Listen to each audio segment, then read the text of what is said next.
garis keras pembela Jokowi dan Prabowo Kodari. Kok nggak dipanggil? Bismillah, Assalamualaikum guys. Jumpa lagi di channel Jurnal Terupdate. Jadi kita tahu bahwa M. Kodari ini adalah pembela garis keras Pak Jokowi dan Pak Prabowo. Namun tampaknya nama Kodari tak masuk dalam pemanggilan sejumlah tokoh yang dipertimbangkan sebagai calon menteri di Kartanegara kemarin. Sehingga M. Kodari ini diketahui Ilyas dan juga semua narasumber yang hadir di acara ILC guys.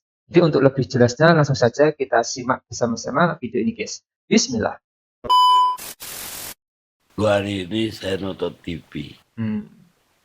Nunggu wajah kader atau alumnus ILC juga. Yang garis keras pembela Jokowi dan Prabowo Ini guys. Kodari. Kok nggak dipanggil, saya jadi bingung juga. Saya nggak mungkin tanya Pak Prabowo malam ini kan. Makanya saya tanya kepada Kodari aja. Ya. Apa ada deal tertentu? Nggak usah dipanggil. Tapi kursinya udah jelas. Silakan, Bu Kodari. Saya buka dengan pantun aja Bang Karni. Yang dipanggil belum tentu jadi, yang tidak dipanggil belum tentu tidak jadi. Lalu pantunnya mana Bang? Itu pantun politik jadi bukan pantun sastra. Kalau pantun sastra biar Menteri Kebudayaan Fadlizon nanti yang bikin. Kalau Fadlizon bikin pantun pasti bagus. Kalau saya yang bikin memang kurang bagus. Makasih Bang Karni.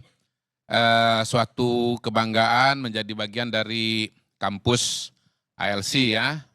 Di sini ketemu banyak teman, di sini dapat banyak ilmu, dan di tempat ini juga ya teman-teman kita kan mendapatkan jalannya ya menuju kabinet insya Allah tanggal 21 Oktober yang akan datang kalau jadi sesuai dengan jadwal untuk dilantik.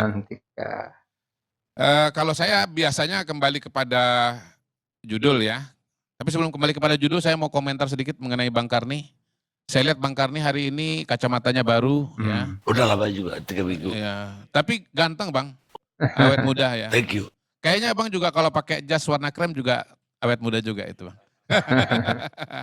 Lain, jadi lebih baik pakai jas warna krem dan. Mana tiba-tiba dipanggil juga besok? Nah, itu dia. Itu dia. Udah ketuaan. Berarti wamen juga itu nanti ya. Saya kembali kepada judul aja. Pertama soal kabinet gemoy. Mungkin diluruskan dulu. Gemoy itu agak salah kaprah diasosiasikan dengan gemuk.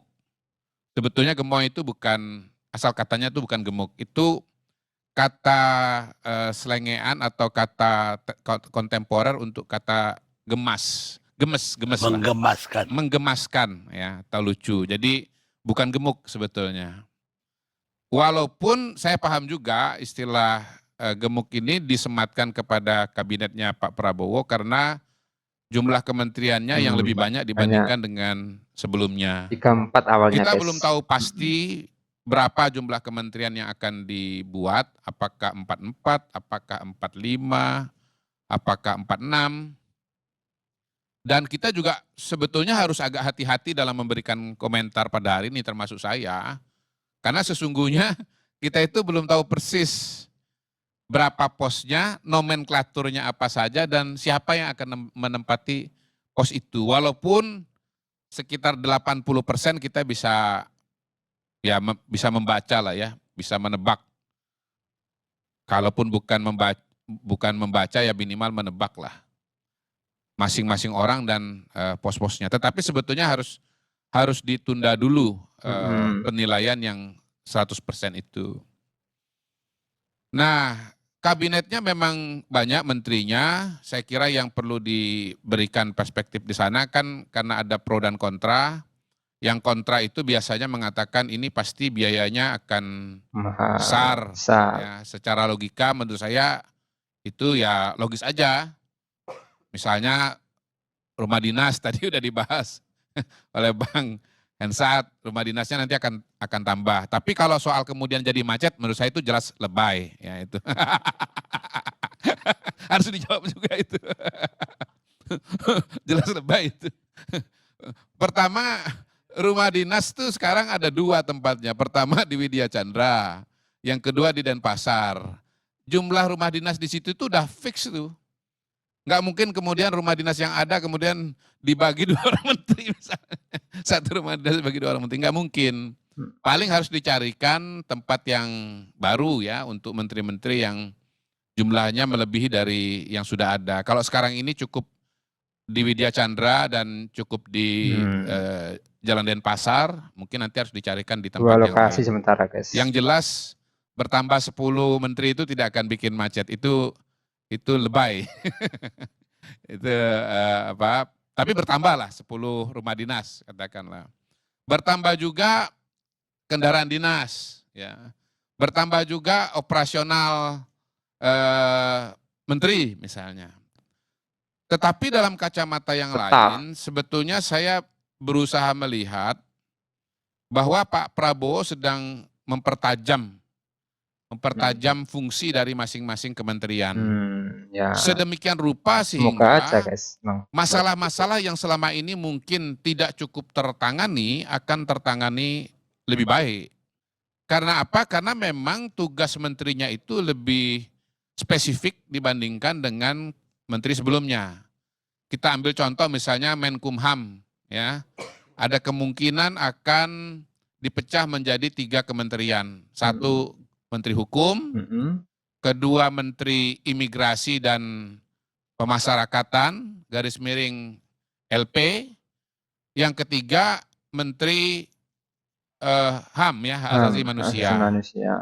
Nah, tentunya kalau bicara Menteri Imigrasi dan Lapas yang kemungkinan, ini bacaan saya ya, bisa salah, mohon maaf kalau nanti salah, Komjen Agus Adrianto, maka diharapkan Pak Agus itu bisa konsentrasi betul mengurusi permasalahan lapas, mulai dari misalnya fasilitasnya, kemudian kapasitasnya, ya persoalan-persoalan yang notabene barangkali selama ini sudah menjadi masalah bertahun-tahun tapi tidak cukup tertangani dengan baik karena memang menterinya harus memikirkan banyak hal, ya.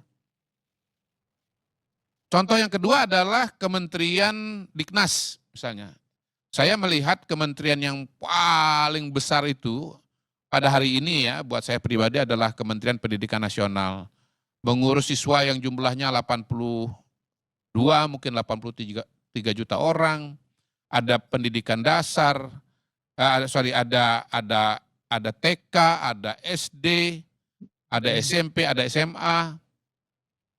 Kemudian ada perguruan tinggi, ada riset, ada kebudayaan. Nah pada hari ini kemungkinan akan dipecah menjadi 3. Ada Kementerian Riset, Kementerian Pendidikan Dasar dan Menengah, menterinya Pak Abdul Mufti, kemudian Riset Dikti, dugaan sementara nih ya, Satrio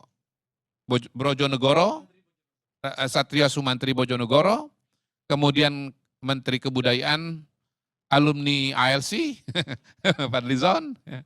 Ya, saya yakin ketika menterinya ini dipecah jadi 2, ada yang bicara mengenai Dikdasmen dan Riset Dikti, saya kira itu akan jauh mengurangi beban yang ada di seorang menteri kalau ini dikerjakan oleh 1 orang menteri. Jadi mungkin itu satu argumentasi, satu perspektif untuk lebih optimis terhadap upaya Pak Prabowo untuk menambah jumlah kementerian. Oke guys, jadi demikian apa yang disampaikan oleh Bang Kodari. Jadi mungkin yang saya soroti apa yang disindir oleh Bung Karno Ilyas tadi soal tidak dipanggilnya Bung Kodari ke rumah Prabowo di Kartanegara Jadi sabar ya Bung Kodari, nggak dipanggil sama Pak Prabowo di Kartanegara kemarin. Mungkin Bung Kodari nasibnya kurang bagus ya karena kalah sama Haikal Hasan, Gus Miftah dan juga Raffi Ahmad yang kemarin itu di Kartanegara itu dipanggil.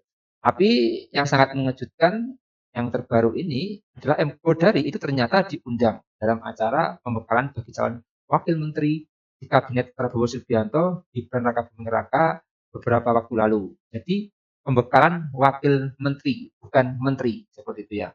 Muhammad Kodari dalam kesempatan itu mengklaim telah diberi tugas khusus oleh Pak Presiden terpilih Prabowo Subianto dalam kabinet mendatang. Namun Kodari enggan mengungkap posisi apa yang akan ia jabat. Dia mengaku menghormati hak prerogatif Prabowo hingga diumumkan nanti. Dalam kehadirannya ke Hambalang untuk pembekalan wakil menteri, Kodari mengaku juga sempat berbincang dengan Pak Prabowo. Dia menilai Pak Prabowo telah mengawali kabinetnya dengan baik lewat Hambalang Retreat. Dalam acara tersebut, Kodari bilang Pak Prabowo banyak bicara soal perkembangan politik termutakhir. Lewat acara itu, Pak Prabowo juga ingin saling mengenalkan orang-orang kabinetnya. Jadi mungkin itu, jadi apa yang dikatakan tadi, pantun dari Kodari itu kayaknya benar seperti itu. Memang sudah dapat tugas dari Pak Prabowo, namun sepertinya wakil menteri, bukan menteri. Jadi mungkin itu yang bisa saya jelaskan ke video kali ini. Bagaimana menurut kalian soal video ini? Tulis komentarnya di bawah ini ya guys. Saya isi pamit dulu. Assalamualaikum warahmatullahi wabarakatuh.